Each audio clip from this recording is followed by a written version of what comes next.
मुझे बताइए, ये लेफ्ट सरकारें चलाते केरल में अभी एक रैली की गई और उसमें हमास को मंच दिया गया, हमास के आतंकवादी को मंच दिया गया। अब एक सेकंड, ये धर्म कैसे जाति से जुड़ा हुआ है? हमास धर्म से जुड़ा हुआ है। अब हिंदू मुसलमान कौन से धर्म से जुड़ा हुआ है? हमास कौन से धर्म से? अब हिंदू मुसलमान करेंगे। एक सेकंड, इन्होंने हमास की बात करी, मैंने मुसलमान बोला ही नहीं। एक सेकंड, मेरी बात हो जाने दीजिए। अभी मुस्लिम तुष्टीकरण शब्द बात हो जाने दीजिए, मेरी बात हो जाने दीजिए। मैं दोनों बातों शब्द आने जा रहा है। अरे भाई, क्या तरीका है डिबेट का? बोलिए सर। हमास के विषय में हमास को प्लेटफॉर्म दिया गया, उस पर क्या एफआईआर आपकी सरकार ने की है, या आपको लगता है कि हमास के आतंकवादियों को मंच देना सही है? और दूसरी बात, इसी का जवाब ले लेते हैं। एफआईआर करी, जनता को बताइए, एफआईआर करी हाँ या ना? हाँ या ना? एफआईआर करी कि नहीं करी? देखिए मेरी बात सुनिए, पहली चीज सब बच्चों आपको मानना पड़ेगा, ये डाइवर्ट हुए कि नहीं हुए जाति के? डाइवर्ट हुआ, मैं तो पूरा जाति का डिस्कशन था, हमास में लाए। जब नहीं उत्तर दे पाए तो हमास पे ले उत्तर दीजिए ना। अब जब हमास पे नहीं उत्तर दे पाएंगे तो जाएंगे हिंदू मुसलमान पे, फिर नहीं हुई जी। आपसे एक सवाल पूछा गया सर, देखिए बाकी मेहमान भी है, मैं आप ही के पास ज्यादा आ रहा हूं, आपसे मैं पूछ रहा हूं, एक्स चीफ ऑफ हमास ने एक रैली करी, एफआईआर केरल में आपकी सरकार ने करी या नहीं? देखिए वो एक, अब आप डाइवर्ट मत करिए, आंसर देना चाहिए कि नहीं देना चाहिए? हाथ खड़ा करिए जवाब जिनको मिलना चाहिए, हाथ खड़ा करिए जिनको लगता है कि जवाब मिलना चाहिए इस बात का। लगभग 100% हाथ खड़े, जवाब एफआईआर करी या नहीं करी? वो एक रिकॉर्डिंग थी, उसको स्टडी किया गया, जमाते इस्लामी से भी क्वेश्चनिंग हो चुकी है, अगर उसमें से कुछ गलत निष्कर्ष आएंगे तो एक्शन होगा। उसमें एक सेकंड, उस व्यक्ति ने और बोले हिंदुत्ववादी ताकतों को हराना है, और आप उन्होंने बुलडोजर शब्द का प्रयोग किया था, बुलडोजर हिंदुत्व, बुलडोजर हिंदुत्व क्यों बोलेगा? हमास का हिंदू धर्म का अंग नहीं है। बुलडोजर सुप्रीम कोर्ट ने कहा है हिंदुत्व एक जीवन शैली है, तो बुलडोजर हिंदुत्व क्या है? और वो पोस्टर लगना ही गलत था, उसके ऊपर कार्रवाई की नहीं की। दूसरी बात, माइनॉरिटीज को दबाने के लिए एक शब्द है बुलडोजर हिंदुत्व। शदाब चौहान, एक लास्ट 15 सेकंड, शदाब चौहान है दीपांकर। हमारी पार्टी ने बंगारू लक्ष्मण दलित को राष्ट्रीय अध्यक्ष भी बनाया, और प्रधानमंत्री मोदी जी है जो प्रधानमंत्री है ओबीसी समाज से।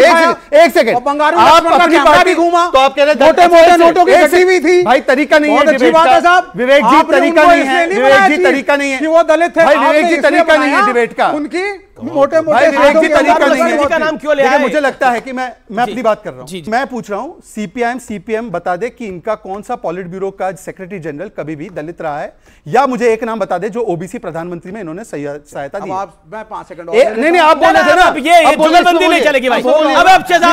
अब मेरे को शदाब चौहान के पास जाना पड़ेगा। ना शदाब चौहान के पास जाना पड़ेगा। अच्छा सेक्रेटरी है पार्टी, बताइए।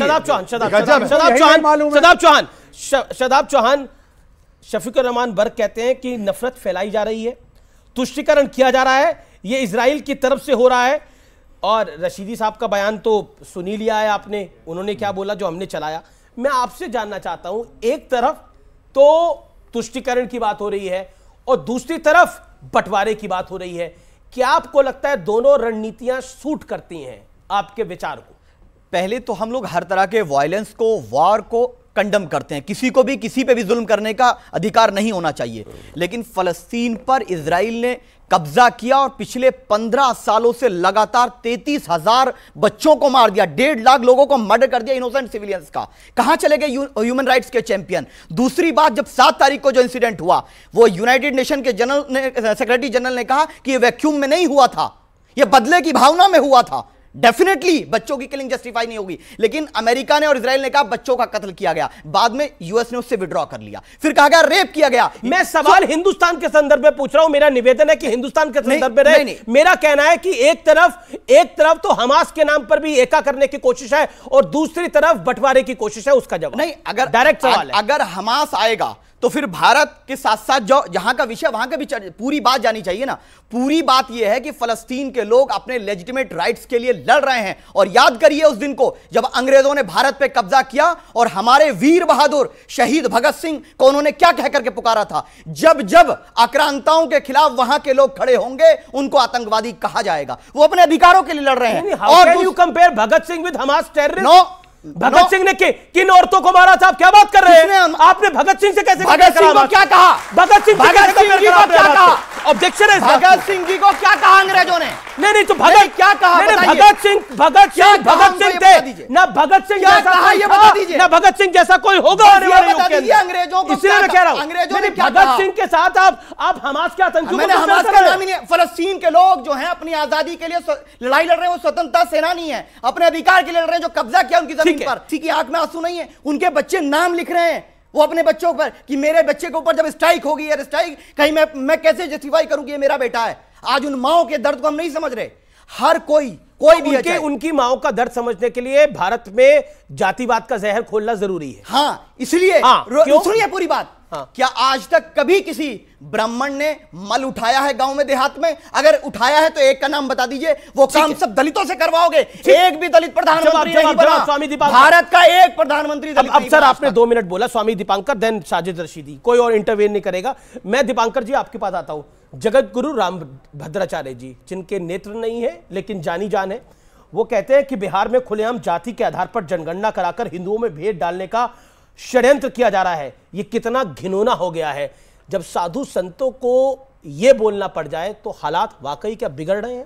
अच्छा अमीश भाई, दिल पर हाथ रखकर बताइए, आपको नहीं मालूम पिछले 350 दिनों से सड़क पर उतरकर सबको एक ही बात कह रहा हूं कि कम से कम अब जातियों में मत बंटिए। और ये मैं नहीं कह रहा हूं, 1951 में संसद के औपचारिक भाषण के बाद सरदार पटेल ने, पंडित जवाहरलाल नेहरू ने, मौलाना अबुल कलाम आजाद ने और डॉक्टर BR अंबेडकर ने कहा था कि इस देश को जातिवाद में बंटने की और जातिगत जनगणना की जरूरत नहीं है।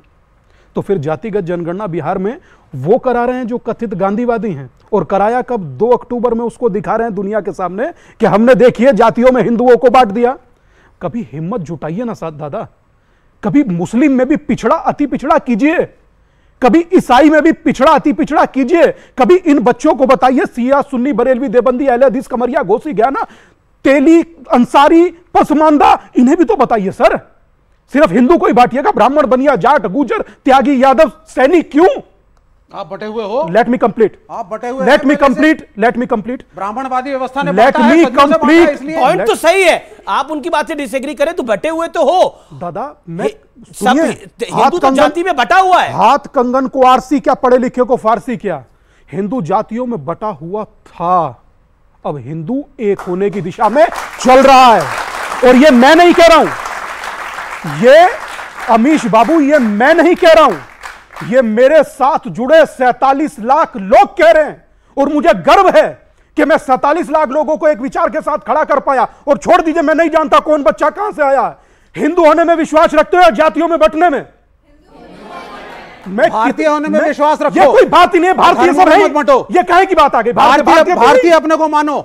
सबसे बड़ी अगर जो कोई वर्तमान सर्जिकल स्ट्राइक है तो वो उस सियासत पर है जो हिंदुओं को जातियों में बांट रही है। बताइए, 1931 में British census commissioner Herbert Risley थे, उसने कहा जिसकी ठोडी ऐसी वो उच्च जाति, जिसका माथा ऐसा वो उच्च जाति, जिसकी आंखें ऐसी वो डाइवर्ट कर रहे हैं। सुनिए, देख दादा, आपने बोला मैं नहीं बोला, वो आपके बीच में नहीं बोले, बिल्कुल सुनिए, ऐसा बोलना नहीं चलेगा। जब ब्रिटिश सेंसस कमिश्नर बांट रहा था, मैंने कब कहा कि तेली ऊंचा या माली लोहार ऊंचा या सुनार? हिंदू हिंदू था, इसलिए कह रहा हूं जात पात की करो विदाई, हिंदू हिंदू, इससे बढ़कर कोई रास्ता नहीं है।